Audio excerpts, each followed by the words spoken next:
Breaking news গুৱাহাটীত পুনৰ 11খন চুৰি বাইক উদ্ধাৰ কৰা হৈছে। গড়চুক আৰক্ষীৰ জালত পৰিছে বাইক চুৰৰ গ্যাং। আৰক্ষীৰ জালত পৰিছে 4টা বাইক চোৰ। ধৃত ইমান আলী, জুবিন বৰা, গোকুল হালৈ আৰু সত্যজিৎ কলিতা। উদ্ধাৰ কৰা হৈছে গ্লেমাৰ, পালসাৰ, স্প্লেণ্ডাৰ আৰু স্কুটি। উদ্ধাৰ কৰা হৈছে 3খন গ্লেমাৰ বাইক, 2খন পালসাৰ। উদ্ধাৰ কৰা হৈছে 3খন সুপাৰ স্প্লেণ্ডাৰ, 2খন স্প্লেণ্ডাৰ। আৰক্ষীয়ে উদ্ধাৰ কৰিছে এখন স্কুটি।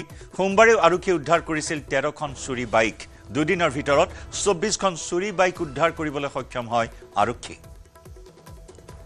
পুনৰ 11খন চুৰি বাইক উদ্ধাৰ কৰা হৈছে। গড়চুক আৰক্ষীৰ জালত পৰিছে এটা গ্যাং। এটা 4জনীয়া বাইক চোৰৰ গ্যাং জালত পৰিছে গড়চুক আৰক্ষীৰ।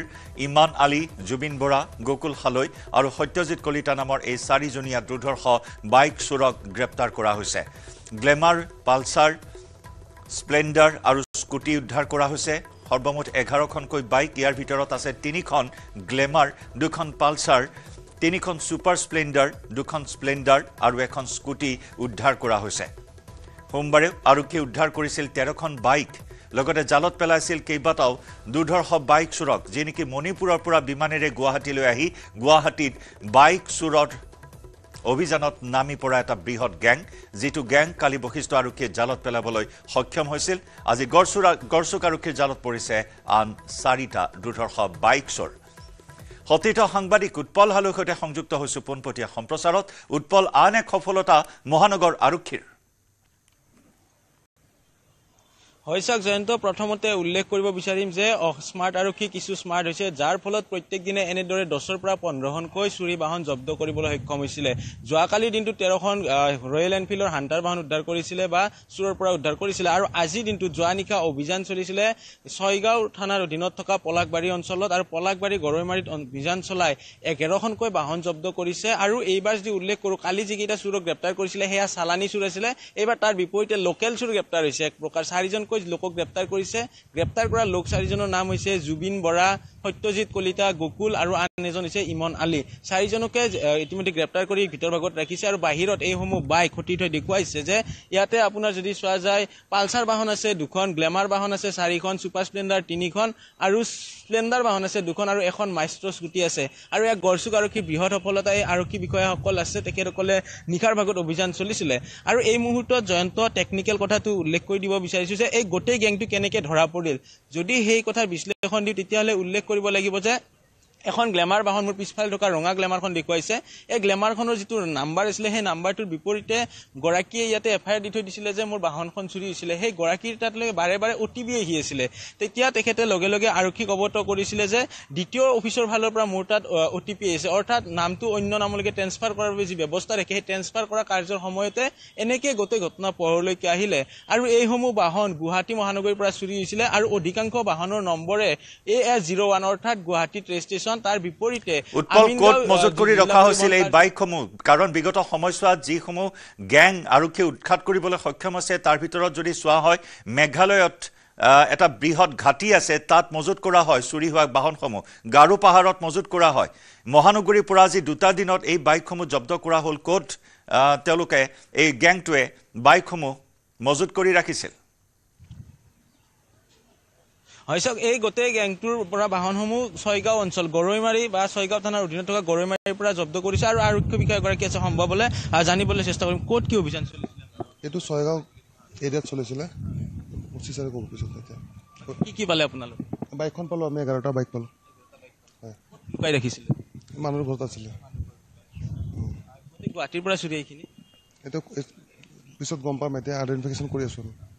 তেখেতসকলে যি ধৰণৰ কাম কাজ থাকে, কাম কাজত ব্যস্ত হৈ পৰিছে। ছয়গাঁৱৰ এঘৰ লোকৰ ঘৰত তেখেতসকলে জব্দ কৰি মজুত কৰি ৰাখিছিলে। আৰু মজুত কৰি ৰখা সময়তে এই 11খনকৈ বাহন উদ্ধাৰ কৰিছে। আৰু এই বাহনসমূহৰ টেকনিকেল কথাটো উল্লেখ কৰি দিছোঁ যে বাহনৰ নাম ট্ৰেন্সফাৰ, অন্য লোকলৈকে ট্ৰেন্সফাৰ কৰাৰ সময়ত প্ৰকৃত গৰাকীৰ ওচৰত OTP বাৰম্বাৰ আহি আছিলে, যাৰ ফলত OTP আহি থকাৰ বাবে তেখেতে গড়চুক আৰক্ষীৰ লগত যোগাযোগ কৰিলে। আৰু গড়চুক আৰক্ষীৰ লগত যোগাযোগ কৰাৰ লগে লগে নিশাৰ ভাগতে গড়চুক আৰক্ষীয়ে অধিক তৎপৰতাৰে অভিযান চলালে। আৰু অভিযান কালত 11খনকৈ বাহন জব্দ কৰিছে। তাৰ ভিতৰত 2খন পালসাৰ আছে, 3খন গ্লেমাৰ আছে। কোনো গৰাকী আহিছে নেকি বাইকৰ গৰাকী এই খবৰ লাভ কৰাৰ পিছত নিজৰ হেৰুৱা বাইকখন চাবলৈ বা উদ্ধাৰ হোৱাৰ খবৰ শুনি কোনো লোক আহিছে, গৰাকী আহিছে?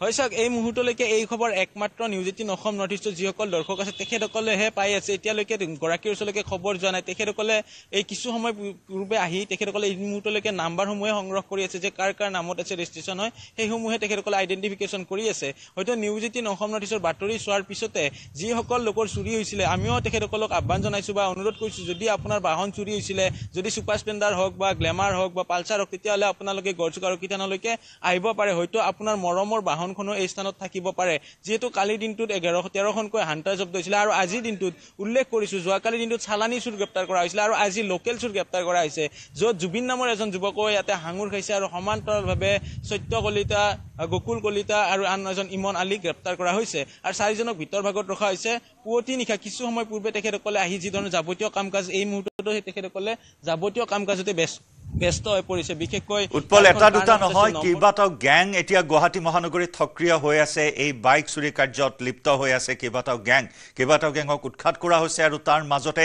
এটাৰ পিছত আনটো গেঙৰ তথ্য লাভ কৰিছে আৰক্ষীয়ে মহানগৰীৰ এগৰাকী যুৱতীৰ কাতৰ আহ্বান আছিল উৎপল মুখ্যমন্ত্ৰীলৈ যে হেৰুৱা স্কুটিখন উদ্ধাৰ কৰি দিব লাগে সেই স্কুটিখন কিন্তু এতিয়াও উদ্ধাৰ হোৱা নাই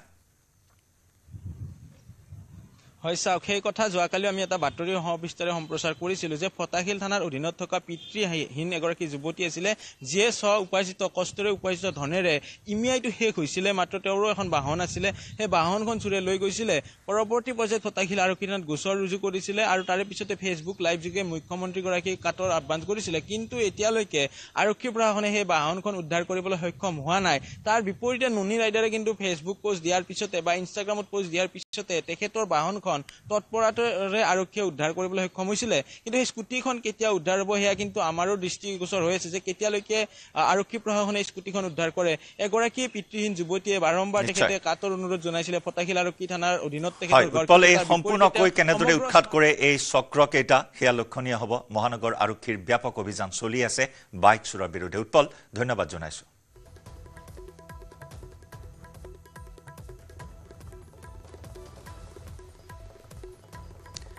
ইতিমধ্যে আমি সোমবাৰৰ ঘটনাৰ বিষয়ে জনাইছোঁ সোমবাৰেও এক বৃহৎ অভিযানত আৰক্ষীয়ে ব্যাপক সফলতা লাভ কৰিবলৈ সক্ষম হৈছিল সোমবাৰেও অপাৰেশ্যন দ্য হাণ্টাৰ লিফটাৰৰ জৰিয়তে মহানগৰ আৰক্ষীয়ে উদ্ধাৰ কৰিছিল 13খনকৈ চুৰি বাইক বিমানেৰে মণিপুৰৰ পৰা আহি গুৱাহাটীত বাইক চুৰি কৰি বাছেৰে মণিপুৰলৈ নিয়ে চুৰৰ গেঙে সোমবাৰে 13খন বাইকৰ লগতে আন্তঃৰাজ্যিক চুৰি চক্ৰৰ 10টাকৈ দুৰ্ধৰ্ষ চুৰক গ্ৰেপ্তাৰ কৰিবলৈ সক্ষম হৈছিল আৰক্ষী অসমৰ লিংকমেনৰ সহযোগত মণিপুৰৰ চুৰৰ গেঙে চুৰি কৰে বাইক উদ্ধাৰ হোৱা 13খন বাইকৰ 12খনে আছিল ৰয়েল এনফিল্ড হাণ্টাৰ আনহাতে গেংটোৰ পৰা চুৰি হোৱা 2খন মহিন্দ্ৰা থাৰ আৰু এখন স্কৰপিঅ' জব্দ কৰিছিল আৰক্ষীয়ে ইতিমধ্যে গৰাকীক উভতাই দিয়া হৈছে চুৰি হোৱা বাহনসমূহ